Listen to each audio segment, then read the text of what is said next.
Então hoje a gente vai começar a falar sobre pronúncia de vogais em alemão. Hoje a gente vai falar então sobre essas primeiras 10 vogais que eu trouxe para vocês. Foram 10? 1, 2, 3, 4, 5, 6, 7, 8, 9.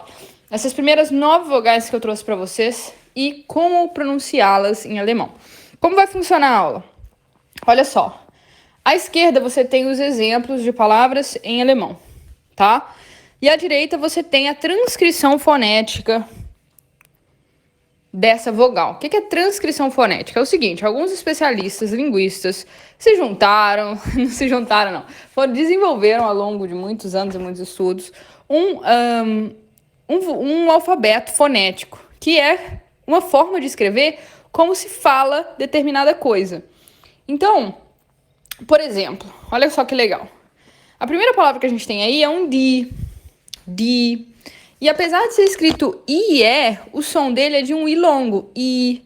É por isso que na transcrição fonética desta vogal, eu não escrevo IE, eu só escrevo I e 2 pontinhos. Por que I e 2 pontinhos? Porque o I é o som e o 2 pontinhos indica que é uma vogal longa, que tem uma duração mais longa. Não é I, é I, tá? Então, die, sie.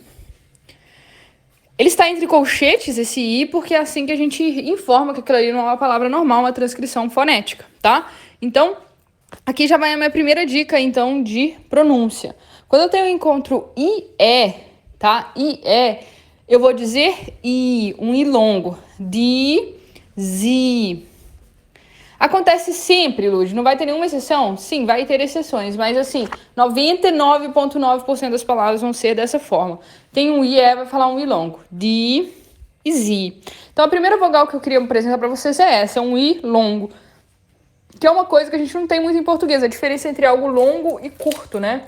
Em português é tudo vogal, você não tá nem aí importando se é uma vogal que vai durar mais ou menos. Em alemão, não. Em alemão, tem diferença se ela é longa ou curta, tá? Então é die, sie. E o que é uma vogal curta? Uma vogal curta, normalmente em alemão, ela existe quando tem duas consoantes depois dela. Não precisa ser a mesma consoante, não precisam ser dois R's, por exemplo. Podem ser qualquer consoante, L e M, tá? Pode ser P e N, qualquer duas consoantes depois dela, consoantes iguais ou diferentes, vão fazer essa vogal se tornar curta. Vamos fazer essa vogal se tornar curta. Então é o caso da palavra ihre. Ihre. Ihre é uma palavra, tem um I curto, porque eu tenho duas consoantes depois dela. Então olha a diferença. Die, ihre. Die, ihre. Tá vendo? O I é bem diferente. Enquanto um é I, forte, longo, o outro é curto e quase fraco. Ihre, né? Essa é a diferença, tá? Então tem esses dois Is em alemão possíveis. Uma coisa interessante também é que nem sempre tem que ter duas consoantes depois da vogal para ela ser curta. Por quê? Porque normalmente palavras monossilábicas têm vogal curta. Normalmente palavras monossilábicas têm vogal curta também. Por exemplo, a palavra in. In, que significa em, também tem esse izinho curto. Terceiro exemplo. Esse é bem legal, hein?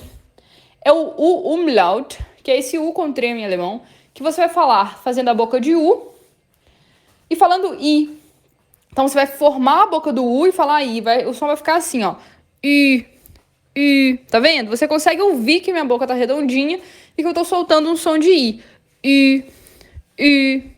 E nesse caso, né, na transcrição fonética, esse som ele é escrito com um Y. Y é o som, é a letra que representa esse som aqui, ó. I, na transcrição fonética. E também, nesse caso, são vogais longas, né? Porque só tem uma consoante depois delas. Então, eu tenho für e über. Für, über. Für, über. Für, über. Für, über. Ok? Über. Für, über. Für, über. Für, über. Assim. Mas eu vou ter também essa mesma vogal de forma curta.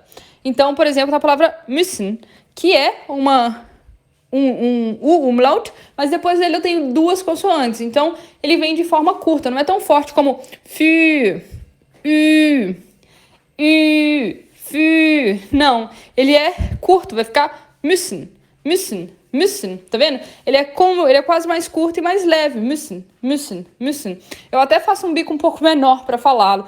Eu, em vez de falar für com o bicão bem lá na frente, eu até faço ele levemente menor, müssen, tá? Essa é a diferença entre über e müssen.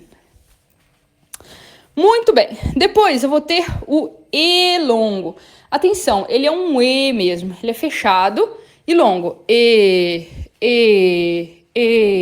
Fechado. O que é fechado, gente? Minha boca tá fechada. Tô fazendo E. Não tô fazendo E. Tô fazendo E. Não é é E. Fechado e longo. Como no caso do verbo fehlen.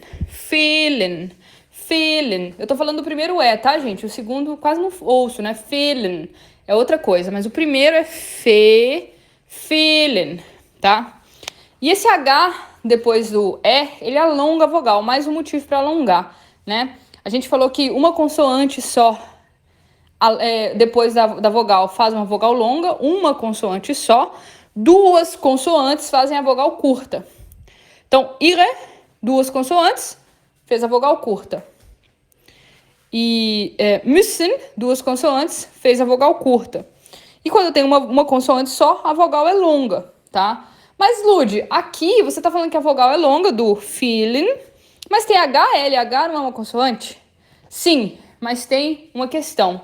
O H no final da sílaba, ele tem exatamente a função de alongar a vogal.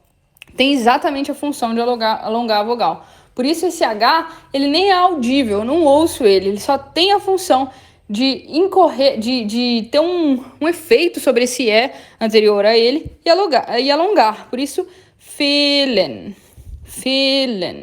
tá? Fehlen, que significa faltar. Depois eu tenho o E curto. Eu falei que existe o E longo e fechado. E existe em alemão também o E curto, que é o curto, E quando é que ele vai acontecer? Normalmente, nas palavras monossilábicas, por exemplo, S, ou nas palavras em que o E vem acompanhado de duas consoantes. Afinal, como eu já estou repetindo aqui, duas consoantes, depois a vogal, faz uma vogal longa. Então, tem stellen. De novo, lembrando que eu estou falando da vogal ali do ste, tá? A do E no final é outra coisa. Ela é quase inaudível. Não importa aqui agora. Stellen, tá? Então, stellen. Esse mesmo E aberto, ele também pode ser longo. Esse E aberto, ele pode ser também longo. Vai acontecer às vezes, como no caso da palavra spät. Então, ele é aberto, mas ele é longo. Spät. Sacou? Então, tô te mostrando as possibilidades aí para você começar a abrir seu ouvido. E o A, ele também vai ter a diferença entre ele vai ser curto ou longo. O A. Então, por exemplo, tem duas consoantes depois da vogal, ele é curto, né? No caso de machina, ele não tem só duas, ele tem três, né? M, S e H. Machina. Tá vendo? Esse ma é curto. Machina. Agora, se for uma consoante só, ele é longo, como em haben. Vamos fazer um resumo da ópera? Que assim fica... Anota aí. Normalmente, tem duas consoantes depois da vogal. Ela é curta. Tem uma consoante depois da vogal. Ela é longa. Tá anotando? Duas consoantes depois da vogal. Ela é curta. Uma consoante depois da vogal. Ela é longa.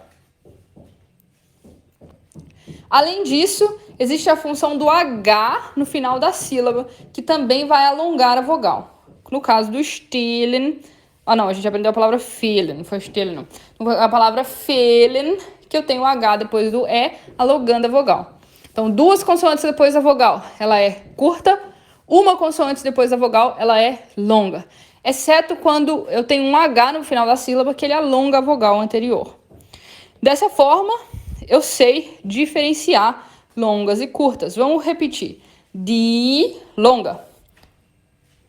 Repete comigo. Die. Ihre, curta. Ihre. Für, longa. Für. Müssen, curta. Müssen. Fehlen, longa. Fehlen. Es, curta. Es. Spät, longa. Spät.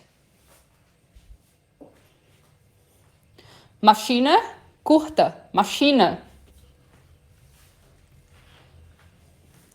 Haben, longa. Haben. Isso aí, galera. Espero que vocês tenham gostado da aula de hoje. Tchau!